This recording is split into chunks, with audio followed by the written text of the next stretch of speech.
Casual Birder podcast, a weekly podcast for people interested in the birds they find around them. I'm Susie Buttress. Birding is a great pastime. It can be done with others or alone.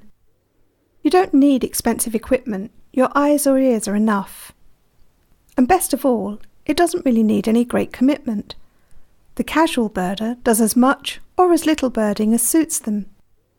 It's perfect for fitting into our busy schedules. Each week, I talk about the birds I've seen, or interview others who also enjoy watching birds. I feature particular bird species, and share comments and questions from listeners. I hope you'll be inspired to notice the birds around you, and maybe tell me about them. I live in England, and while I primarily speak about birds found in the UK and Europe, I've been lucky enough to vacation in other countries around the world, and the birds I have seen there will also be featured. This week, I visited the Birdfair at Rutland Water, a nature reserve and site of special scientific interest, and I went for an evening bird walk on a farm across the county border in Leicestershire.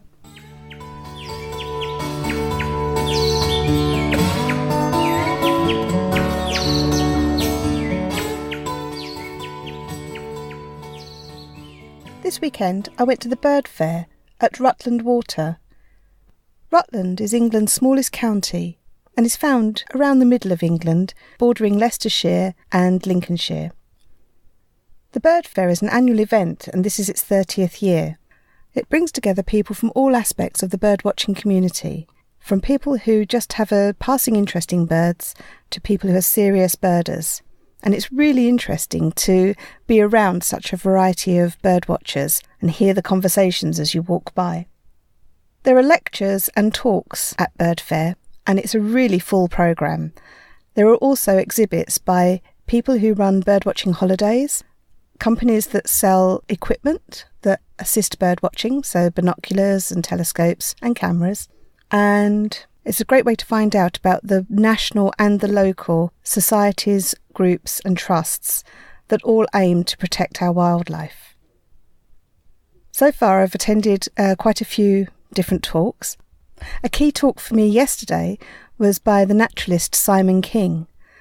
Now, I've known of Simon's work for many years. He's been a TV presenter and has filmed lots of documentaries on wildlife. He gave a really fascinating talk that made us think about where our food comes from and what our individual actions are doing to harm nature, but also how we can help the wild environment around us.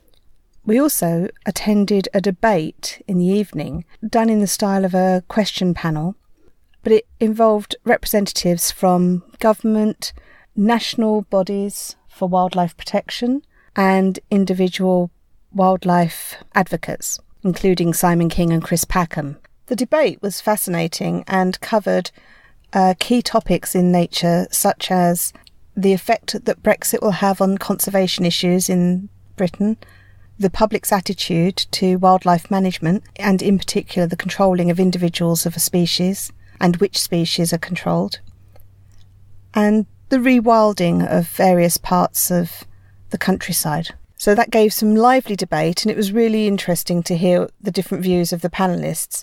And today we arrived bright and early in time for a talk by David Lindo, who's the urban birder. And that was an absolutely wonderful talk about David's passions for birding in city environments and how he encourages people to take notice of the birds around them.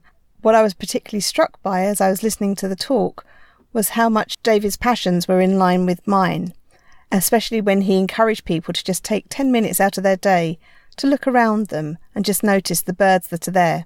Does that sound familiar to anyone? So do look out for David's book, The Urban Birder, that's just been released. He's got some fascinating stories to tell. Later, I went to a talk by author Kate Bradbury about the wildlife garden that she created down in Brighton. And when she moved in, she explained that her garden had been totally covered by a wooden deck, and all the other small gardens around her were paved with patios and very little greenery. And how she had plants in the gardens either side of her but no animals ever came into her garden. So she worked tirelessly over a period of about 18 months from scratch to build up a wildlife garden. And it was very inspirational to hear how from a patch where there were no animals or insects visiting, she gradually built up a green space which started to draw in the insects. The talk that I really, really enjoyed this afternoon, though, was about Baja California. And the person who gave the presentation was called Helen Bryan. And she had recently travelled from San Diego down the Pacific coast of Baja California and round into the Sea of Cortez on a wildlife holiday, viewing all manner of creatures, but particularly whales. And she had the most awesome stories of the grey whales that she had seen, the blue whales, the humpbacks, orca, dolphin. She also showed pictures of some of the arid desert environments on land and the birds that you might see there.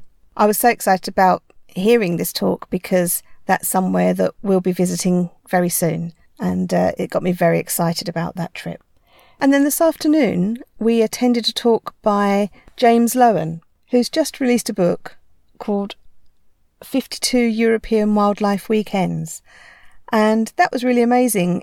It showed all the places in Europe that we could visit, 52 in fact, where you could go just for a weekend, but the amazing wildlife you could see. And I hadn't fully realised that we had within Europe lynx, brown bears, marmots. I knew about the marmots, I've just never seen them. Amazing birds, and in particular things like the blue chaffinch, wall creepers, black redstarts, and the bigger birds such as the white-tailed sea eagle, golden eagles, lammergeiers, griffon vultures, and the owls as well that you might see. So that's certainly given us food for thought for any weekends away we might want to do, although I suspect we will be limited by budget on how much we can do.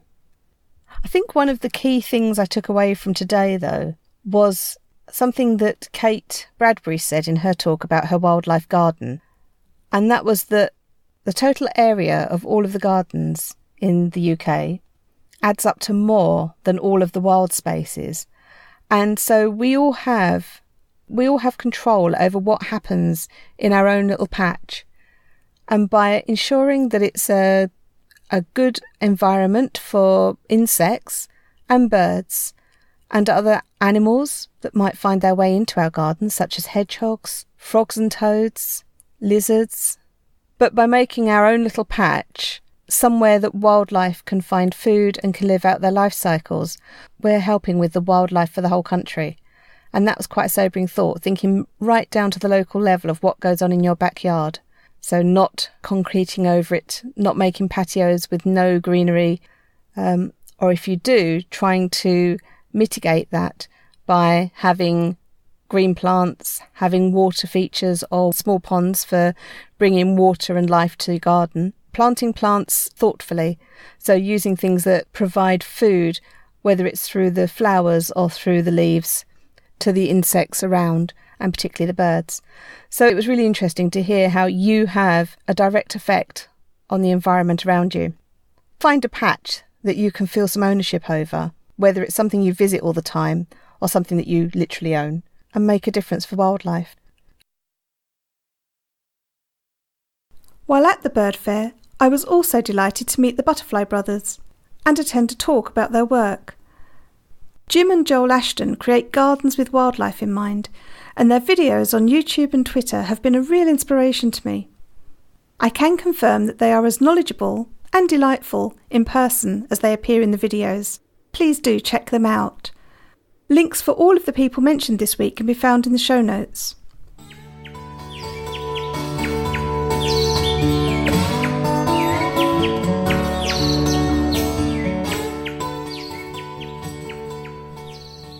On Saturday, we went for an evening's bird walk on a nearby farm. I needed to buy some bird food and spoke to Faye from Eyebrook Wild Bird Feeds at the Birdfair about their conservation farm that is run with birds and wildlife in mind. She mentioned that they have permissive footpaths on their farm that we could walk, and we could pick up the bird food at the farm shop. So we've come out for an evening walk after attending the Birdfair for the day, and we're at Rectory Farm, which is a permissive path through the farm fields to allow walkers with permission to walk the path. So far we've seen wood pigeon, and that's it. It's late in the evening, it's very overcast, it's 7:30, so the sun is on the way down. We've probably still got another hour of daylight, but with the overcast sky it's quite dull out, and I guess most of the birds are settling down for the evening. So we're walking in this field and some birds keep flying out of the stubble and flying over, and one of them's just landed in the hedge, and you'll never guess what it is. It's a yellowhammer. After having gone years without seeing any, we see 2 in 1 week, and possibly more, but this one we definitely could see was a yellowhammer. It's making the same little noises that, oh look, there's a whole load of birds. Oh my goodness, it's a whole little flock of yellowhammer.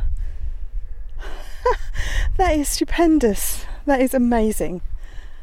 So, wow. So, as I said last week, I hadn't seen any for ages, and that didn't necessarily mean there weren't any around. I just wasn't going to the places where they are. Clearly, because now, twice in 1 week, I've gone to the places where they are. So this is a farm in rural Rutland. Or actually, we might be over the border in Leicestershire now. Oh, the other thing that we've seen is a swallow flying over and 2 carrion crows. We think we might have seen some hares. No, I just saw a white tail bounding away, so I couldn't tell if it was a hare. But John did look through his binoculars. So, and the fields are very undulating, so it's gone below the horizon for where we're standing now, even though it's only a short distance away. But there might be more. So we've turned round now to start walking back because the sun's starting to set. We have seen a couple of goldfinches, and I could see across on the reservoir. Is it Eyebrook Reservoir? Some gulls, but I couldn't see from this distance what type of gulls they were. The sky's turning a lovely colour though. Oh, another swallow just flew past us. And John thought he saw some house martins a little bit earlier on.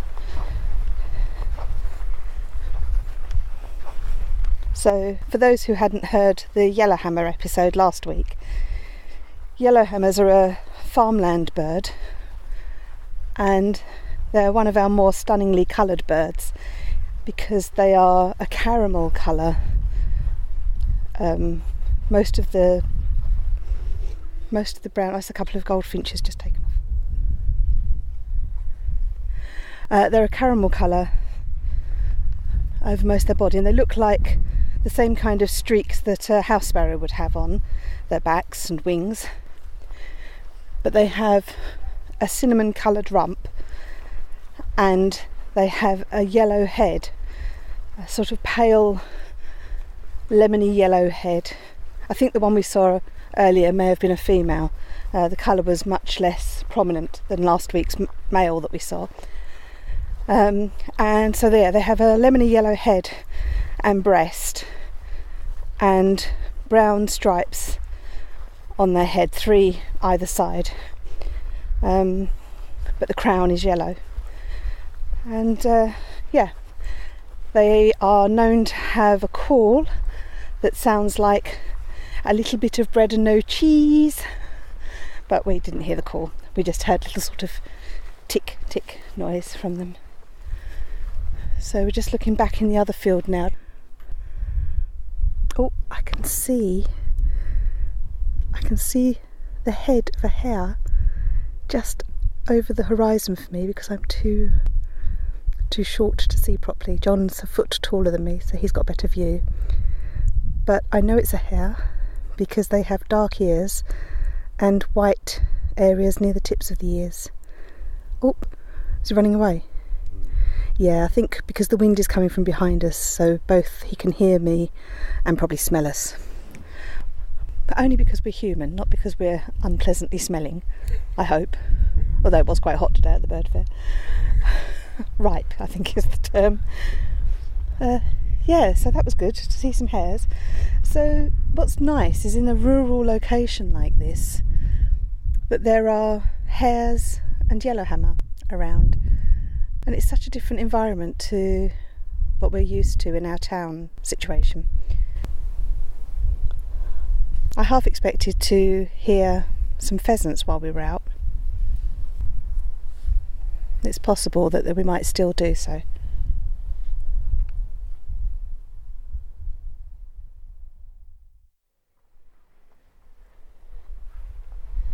It's really nice that they've got this hedge at the side of the farm field.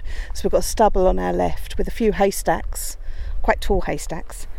And then we've got this hedge which has got blackberries on it. Huh. Yes, it's a bramble hedge, so that's good for wildlife. So we saw some goldfinches, and I'll just briefly describe what they look like. So they're very small finches, small conical beaks, beautiful colouring though. The adults have a red face mask and, trying to remember from memory, black and white markings and gold panels in the wings. So I can hear some wood pigeons. Wood pigeons are quite large farmland birds, about the size of a large melon. They're a blue-grey colour with white patches on the back of their neck, at the side of their neck, kind of underneath where their ears are. And they have some iridescent purple and green on the neck as well. Just trying to remember if they have... So they're mainly a blue-grey with some darker grey towards the end of their tail. Oh yes, and a white flash in their wings, on the outer edge of their wings. When their wings are folded, you can see the white.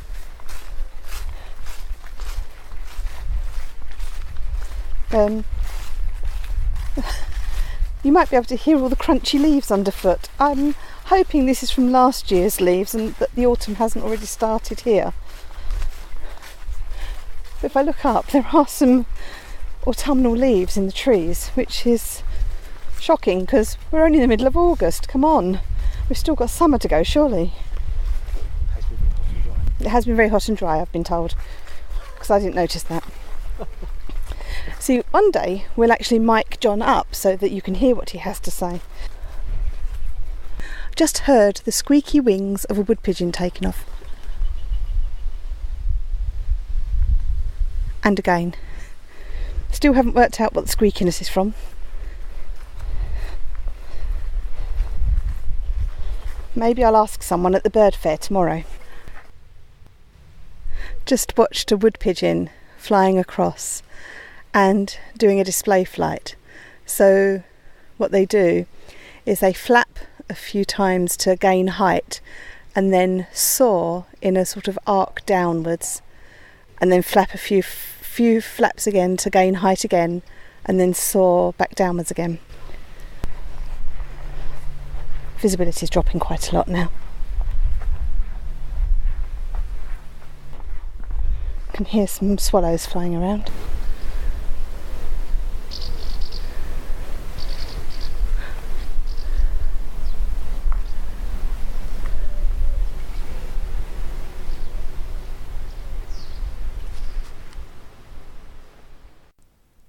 So we bought our latest batch of bird food this week from a farm that is passionate about conservation. And it made me feel that we had done a little more for wildlife than usual. Not only buying the food, but also supporting a business that cares about wildlife. So I'd love to know if there's something you've done recently to help wildlife. Let me know on Twitter using the hashtag CBPod42. So that's hashtag CBPod42.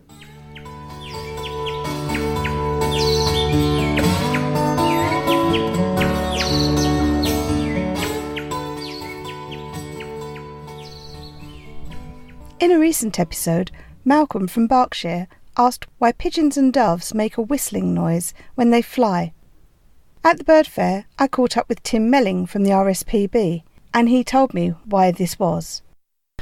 Pigeons and doves, along with many other birds like falcons and geese and swans, have very robust, hard-edged wings that have to be because they can get damaged. Particularly pigeon doves, they're always fighting in the spring and clattering them each other with their wings, and they could get damaged. So they need to be hard. And anything that's hard-edged makes a whistling noise. So if you take a garden cane and whiz it through the air, you'll get the same kind of whistling noise that you hear when a swan flies over your head. Whereas other birds, like owls, have to be silent, and they've got soft-edged feathers. So if you whizzed an owl feather through the air, it would be absolutely silent, and they need that because the owls they don't want to betray their presence for the mice and voles that they're feeding on. That's absolutely fascinating. Thank you so much for your time, Tim. I'd love to know what birds you've seen this week. Join our Facebook group to discuss this week's episode, or post your photos of the birds you've seen. I really do enjoy hearing your tales, so come and join the conversation there. Find us at facebook.com/groups/Casual Birder Podcast. Follow me on Twitter at Casual Birder Pod, or on Instagram at Casual Birder Podcast. You can email me at casualbirderpod@gmail.com. If you enjoy the show, please consider leaving a rating and review in Apple Podcasts, and tell your friends on Facebook and Twitter about the show. Thank you to Randy Braun for designing the artwork for the show. The theme music is Short Sleeve Shirt by The Drones. Thanks to them for letting me use it.